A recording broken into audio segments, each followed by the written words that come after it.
Сәлем достар, қалдарыңыз қалай? Қазір сіздерге жүрекке пайдалы жемістің бірін айтатын боламын. Ол жеміс жүрекке қалай пайдасы бар? Минералдар мен витаминдерге толы, әсіресе калий мен магнийге бай.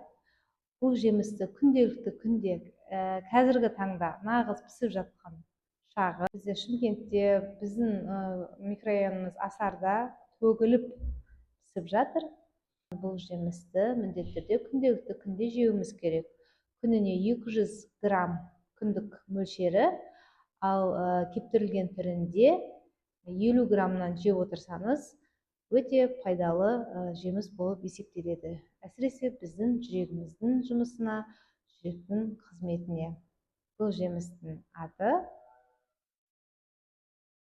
мұны сары өрік немесе абрикос дейді. Өрік дейміз. Қазір мен жұмыста отырып жейін деп жатырмын. Сіздерге де пайдалы болады деген үміттемін. Осы ақпаратым ұнаса лайк басыңыз, комментарияға сұрақтарыңыз болып жатса қоя беріңіздер.